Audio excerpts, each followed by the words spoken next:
Thank you very much indeed. Thank you for inviting me in. Good morning, everyone. I'm going to reduce the level of conversation from the sublime to the very banal, I fear. I apologise for the clunky title, Deterrence as the Basis for Ethical Constraints on Conflict in the Cyber Domain, but it's the best I could come up with. I did try very hard to find something more succinct and even poetic, but failed, so I decided to leave it as it is for the time being. I'm going to begin with a very brief comment on the nature of the cyber domain, and as I've defined it or described it here, before then going on to discuss the relationship between politics and ethics. And then I'm going to examine the cyber domain as an ethical problem, and then ethics as a digital problem. Can I just get some light? I can't actually read a word I've got here. That's fine. Yeah, there we are. That works. So ethics is a digital problem. In the last part of the paper, I'm going to offer a small, modest idea, which is that deterrence can make it possible for cyberspace to be turned into an environment, let's call it a virtual environment if you wish, in which human interaction, if you like, politics, and all that goes with politics, including, I would say, ethics, can be made possible.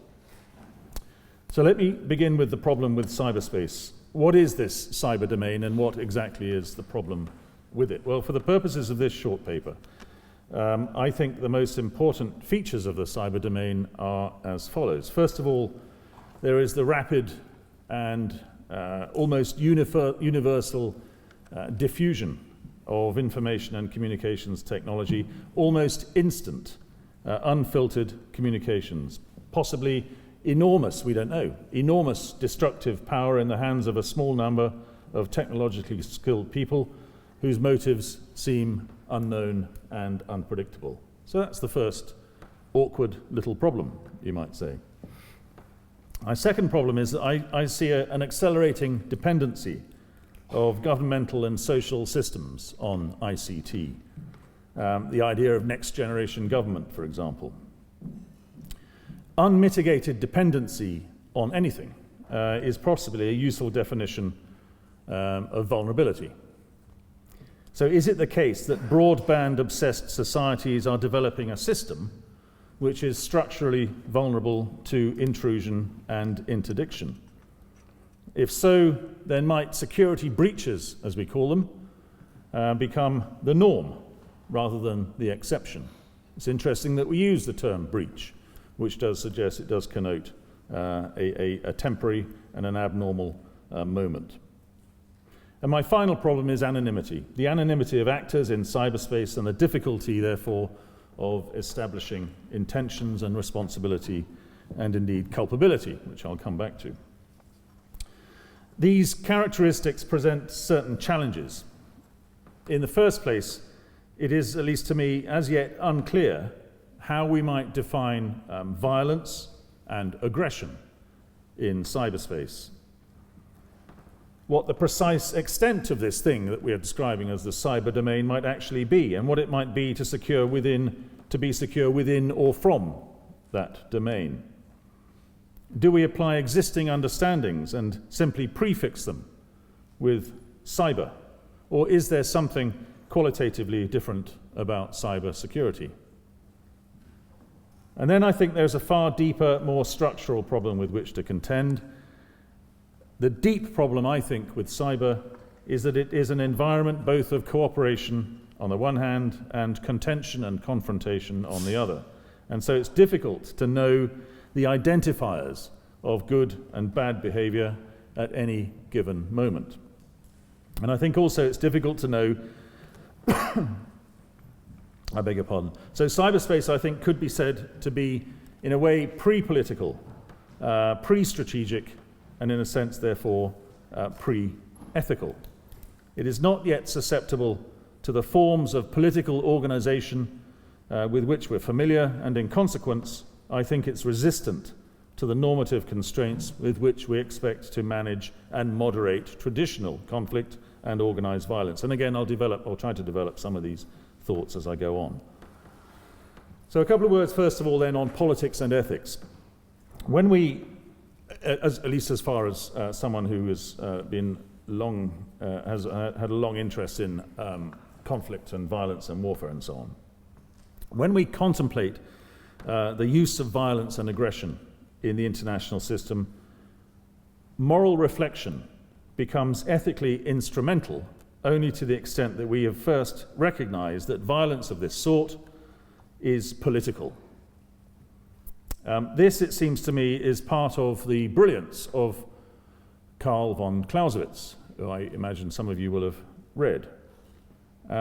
When Clausewitz argued that war is not a mere act of policy but a true political instrument, a continuation of political activity by other means, he placed war very, very firmly within a political framework. And by doing so, I'd argue that he helped to make possible the most recent phase in, if you like, if it's not too pretentious an expression, in the ethical project to govern warfare. Now, I'm not in any sense suggesting that Clausewitz invented the ethics of war. This really comes from something I published in the Journal of Military Ethics about 10 years ago. But I do think that moral reflection on the use of armed force is probably as old as armed force itself. So how can that moral reflection be instrumentalized and turned into ethics? Well, at one level, I think it's straightforward enough. It's straightforward enough. We expect all individuals to have a reasonably developed moral sense regarding what is right and wrong in war, as in any other area of private conduct and social interaction. So in other words, we don't have to explain and teach absolutely everything. There are some givens, you might say. And we expect this consciousness to take effect in the form of self-restraint on the one hand, and perhaps even self-sacrifice on another, which I suppose is a worthy thing to reflect upon today in particular. But when we look above and beyond the level of individual behavior, things I do think become more difficult. Where international politics are concerned, it is as though moral reflection on violence and aggression finds it difficult to gain traction under its own steam, to acquire competence, if you want to use EU speak, on its own authority. So my contention, again, is that politics enables ethics where international conflict and aggression and violence are concerned, and I then try and turn that proposition into a question. Could we have a fruitful discussion on the ethical constraining of international conflict if we were not accustomed to seeing such behavior as characteristically and unavoidably political? If not, then how can cyberspace be turned into a political and therefore an ethically malleable space? On then to cyber as an ethical problem. At closer inspection, the problem of cyber aggression, which I think one or two people have touched upon already this morning, presents a number of problems as far as the constraining of conflict on ethical grounds is concerned. First of all, what do we mean by cyber aggression? And bear in mind, of course, that I think it has been singularly difficult to date, I think, Ben, correct me if I'm wrong, for the UN to agree on what they mean by regular, normal, good old aggression. I think that is yet to be defined, and that's been going on for, I think, over 4 decades, that particular discussion. So we might have a long time to wait before we know what we mean by cyber aggression. There are some other epistemic problems. When do we know that cyber aggression has begun? And how do we know that aggression is of such severity as to warrant a warlike or a military, if you like, response? What do we mean by harm in and from cyberspace?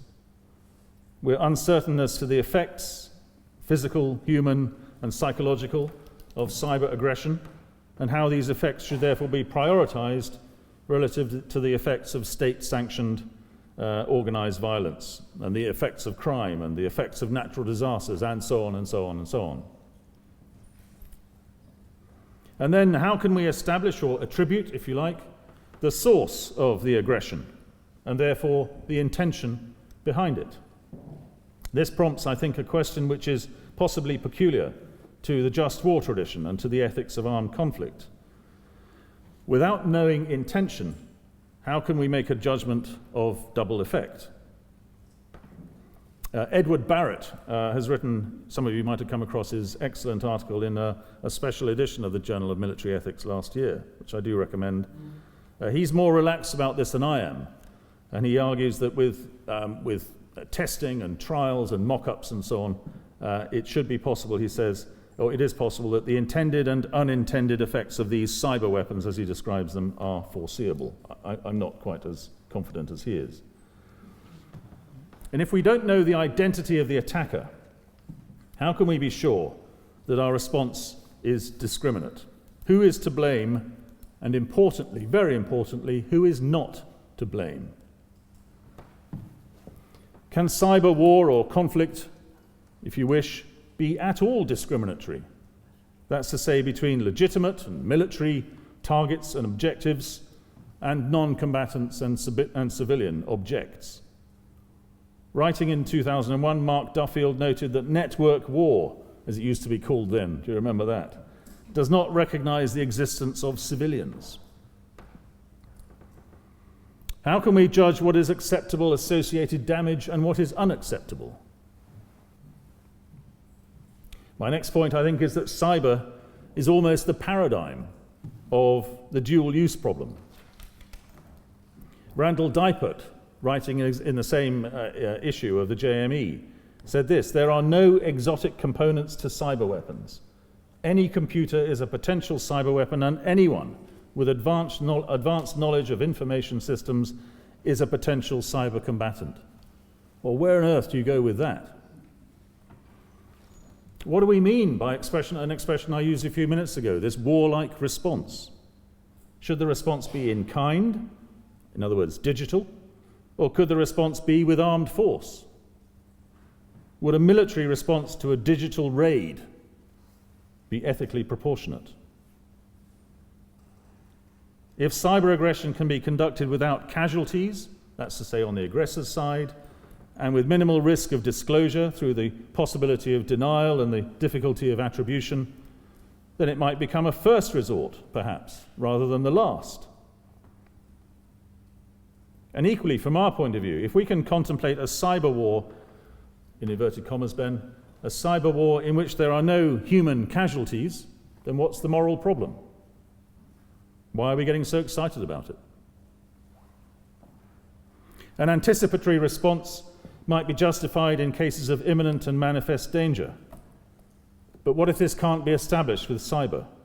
If it can't, then should we either resign ourselves to having to accept the aggression or turn to prevention of some sort? Difficult ground.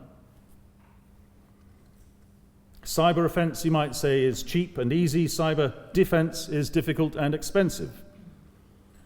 And finally, we need to ask ourselves how cyber conflict might be brought to a just end. So a few problems there. But then I want to turn the discussion round and talk about ethics as a cyber problem. I don't think it is just that cyber is an ethical problem, in other words. I think it is also that the just war tradition, which is, I suppose, my preferred framework, is a digital problem. There are significant difficulties with my preferred ethical framework, with the fitness of the just war tradition to deal with cyber. First of all, as a system for the judgment of human behavior, I think the just war tradition presupposes knowledge of the combatants on all sides. And second, as a normative theory of warfare and armed conflict, the just war tradition also presupposes that identity and intention are known and knowable.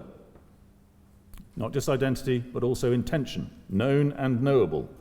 Because the just war tradition is about just judging behavior and about improving it. And that cannot be done, I don't think, seriously and effectively if the actors in a given conflict are not known, or indeed if the conflict is not known. The just war tradition is also, I think, and to a very considerable extent, built upon trust between adversaries, even when they are implacably opposed. It's a sort of moral contract, if you like, for the moment. But it's not possible, I don't think it's possible, to build trust in an anonymous environment. And perhaps I go further to say that ethics simply cannot be conducted in an anonymous space. And finally, there's the argument that the biggest problem with the just war tradition is its fundamental character. It's concerned with traditional warfare, which is witnessed and experienced and known, and it's concerned with human life and liberty and with limiting the effects of warfare. It is not concerned with intangibles such as communications networks and information flows. And here, and I warned you of this yesterday, Rosario, here I'm going to quote our chairman, who I think has actually, if I may say, nailed the problem. Dr. Taddeo said this: just war theory rests on an anthropocentric ontology, i.e. it is concerned with respect for human rights and disregards non-human entities as part of the moral discourse. And for this reason, it does not provide sufficient means for addressing the case for cyber warfare. It is this hiatus that presents the need for philosophical and ethical work to fill and provide new grounds to ensure just cyber warfare. And I guess that's why we're all here today. The gap has to be bridged somehow. Cyber cannot become an ethical no-go zone. And Dr. Taddeo acknowledges that we attach a moral value both to the quality and the veracity of the information we receive and to our right to privacy and anonymity. And I'd also observe that if and when we can attribute human harm to deliberate actions in cyberspace, then perhaps we might yet find something useful in the just war tradition. So what sort of a solution do I have? Well, not much of one really. But I want to suggest that we should try and go back to politics. I want to try and argue that we should politicize cyber. And when I say politicize, I really do not mean trying to influence it from the perspective of some party politics or other. This is not the Liberal Democratic or the Conservative or the Labour Party view of cyber. Please don't worry. I want to politicize cyber in order to make it a space fit for ethics. And in making that argument, I'm very conscious that I might be committing the very fallacy of imposing an inappropriate anthropocentric ontology upon the world of terabytes and Trojan horses and trolls and all that kind of stuff. Incidentally, I see there are one or two Mac users in the audience. I received an alert, a pre-alert yesterday. You need to be looking for something called Wire Lurker, which is coming off. Have only you come across it yet? Wire Lurker is the next one coming. And it has a special interest in Macs. I do have a sense that the just war tradition can be made to work for the human aspects of cyber conflict, even if we find that we need some other regulatory mechanisms or technical regulatory mechanisms for the purely digital on digital world. And besides, I think we have to start somewhere trying to deal with this hiatus. And I don't know of a better alternative to the just war tradition as a functioning engagement between morality and reality. So first of all, back to basics, if you like. The ethics of warfare, let's say, has developed in very, very broad terms through 3 stages of modernity. And I'm going to go through, I think it's 50,000 years in a paragraph, so forgive me. First of all, we have a moral impulse that tells us that certain behaviors can be perceived to be cruel or barbarous. And let's suppose this is as old as modern humanity, so roughly 50,000 years old, the advent of behavioral modernity among Homo sapiens, the capacity for symbolic thought, for culture, creativity, and language. So let's start off then, 50,000 years ago. And let's suppose that the second stage sees the development of a framework whereby the moral impulse becomes more organized and more social. The long-term development of what became the just war tradition would qualify in that regard. And let's call this a lot more modern than the first one. So roughly 2,500 years ago, let's say, perhaps. And the third stage is the invention of an institution for the prevention, management, and amelioration of armed conflict, and that comprises all sorts of things which you all know about very well. International organizations such as the United Nations, dedicated to the avoidance and prevention of aggression and conflict. Then we get alliances, you might say, such as NATO perhaps, established on the basis that armed violence can be accepted, but only in certain circumstances, such as self-defense. We get sets of ideas such as crisis management, deterrence, détente, conflict resolution and mediation, and so on. And we have bodies of law, international humanitarian law, international human rights law, which say that when violence and aggression do take place, they must be held very tightly within a legal embrace. And all of this jurisprudence is to be accompanied by judicial and enforcement mechanisms. And this final institution of my three is really very modern, and it's developed, let's suppose, over the last 500 years or so, perhaps beginning with Grotius. My point is that these three stages are cumulative. The first creates the possibility for the second, and the second establishes the need for the third. And these three stages make up what I think is a very impressive edifice, which takes us from moral impulse all the way through to instrumental applied ethics. And the last of these, this institutional framework, I think is made possible by one very important and very recent ideational jump. And this is the claim, and I'm going back to Clausewitz here, a claim that was presented with such lucidity by Clausewitz, and as I suggested, that warfare and organized violence and the use of armed force and so on must first be seen to be political if we are, A, to understand it and have any sort of fruitful reflection upon it, and B, if we're to be able to shape it and modify it and direct it. And here I'm at variance with a very good friend of mine, Hugh Strawn, who's recently finished here in Oxford as the Regis, as the chair in the history of war. What was the title of his chair? How embarrassing! It's just gone. Anyway, he's just finished here. His book, The Direction of War. He knows that he's written a great deal about Clausewitz and even reads it in the original German and translates it and so on. But he takes a slightly, in fact, more than slightly, a radically different view about whether Clausewitz actually meant what he wrote. So there's a good discussion to be had there. Chicheley, the Chicheley chair in the history of war. I beg his pardon. My point is that strategic relationships must first be made before they can be stabilized and improved. Strategic relationships must first be made before they can be stabilized and improved.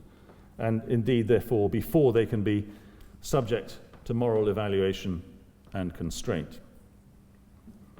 But where the digital world is concerned, we can't expect a similar cumulative engagement between morality and reality because, well, again, to go back to this point, in each stage, we don't actually know what we're looking at.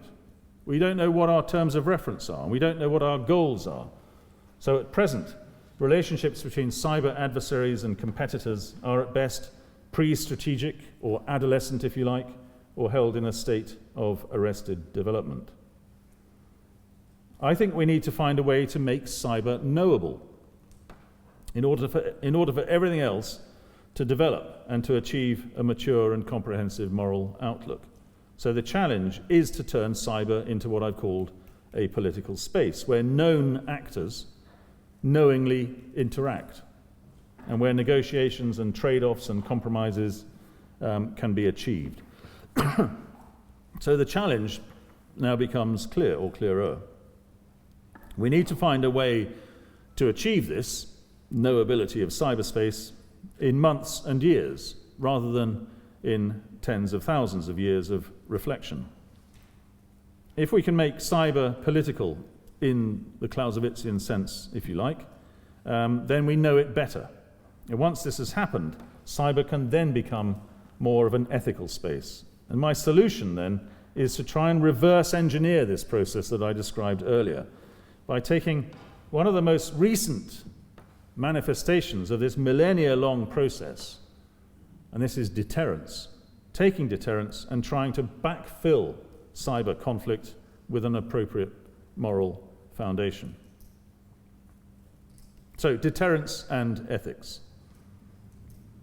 Although cyberspace is an opaque environment,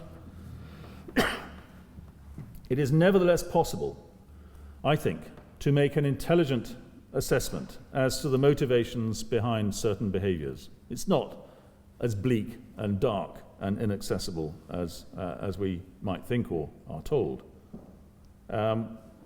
We can assess the motivations. We can assess the rewards being sought, who gains and by whom. In a recent analysis of nuclear proliferation I wrote, for which I developed this term deterrence by association. This idea works in the following way. If states and commercial organizations can be exposed for having supplied a nuclear weapon capability to a terrorist group, they can then be subject to sanctions, and the threat of sanctions might have the effect of cutting off supply in the first place. Some people describe this as triadic deterrence or third-party or indirect deterrence. Well, so far so good. But what happens, what do you do once you've made your judgment? Nuclear deterrence, again, helps to develop the argument by analogy. The logic of nuclear deterrence, in part, was that by identifying an adversary's most valued assets, whatever they might be, military or economic or industrial or even social, the idea was that you would then threaten to inflict unacceptable damage on those assets, and that then the adversary would modify his behavior accordingly. In cyberspace in general, you might say that the most prized assets are anonymity, deniability, and uncertainty. And so perhaps the cyber equivalent of the nuclear threat, which the adversary is unwilling to confront, could be nothing more than being willing and sufficiently confident and courageous, if you like, diplomatically, to speak against the cyber adversary's prized assets of deniability and so on. The goal would be to use information to turn these assets into liabilities by making them the target of your deterrence. The purpose of the exercise would be to, in a way, to re-engineer the cyber debate in a subtle way by developing the norm that association with such behaviors would be reputationally damaging and should therefore be avoided. Self-deterrence, I suppose you could call it. And as the norm becomes more established, so the onus will be placed on governments to demonstrate that they were not involved as sponsors or beneficiaries in cyber aggression, in terrorism, in crime, espionage, or in any other given event. That's the point we want to bring them to, rather than allow them to continue to argue that their involvement cannot be proved. And that's the core argument of deterrence by association. It's not deterrence by proof. It is that a political, rather than a technological standard of evidence can and should be used. And I agree that this is a difficult case to make in a field in which we've become so used to technological precision and certainty. And furthermore, I think that governments and the private sector should be encouraged not just to form judgments, but to discuss them more openly, to publicize them. Not all cyber aggression and wickedness will be revealed, certainly, but when it's exposed, the way in which it's dealt with, I think, should influence those who are contemplating similar behavior. The goal should be, to finish here, for cybersecurity to become a subject for serious, balanced public policy discourse, and for cyberspace itself to become an arena in which diplomacy and negotiation and bargaining, compromise, concession, and indeed moral judgment are all considered possible and proper. I do think that deterrence might be able to assist in this process. I think that deterrence can be both protective and defensive, as we all know from the Cold War, and I think it also might be constructive of a more sophisticated and progressive relationship with an adversary or competitor. And deterrence by association falls into that latter category by emphasizing the most distinctive features of cyberspace, that it's acquired universal value, that access to it is increasingly seen as a right, in some jurisdictions indeed as a human right, and that it's being encroached upon by miscreants of various sorts. Then deterrence by association offers a normative point of reference which I think has so far been lacking in the cybersecurity debate, and it's largely as a result of the impasse caused by the attribution problem. So just to finish, one more sentence, and it is this, that my goal in this exploration is not to pursue or emulate a Cold War style deterrent logic. As you'll all know, there have been a number of very, very good writers on cybersecurity and the stabilization of cyberspace who have simply said, well, let's look back to the late 40s and early 1950s when the nuclear problem arose, and what were the thought process and what came out of that. in that time. And once we've got a sense of deterrence and détente, all those sorts of very good ideas, let's just kind of lift them up by crane and parachute them into the early 21st century, and they'll sort out the cyber problem. I don't think it's going to be quite as easy as that. So rather than deterrence for stability, if you like, the Cold War model, the rationale for deterrence by association is to try and find a way to set the conditions for norm-based governance rather than a kind of adversarial stability. Thanks very much.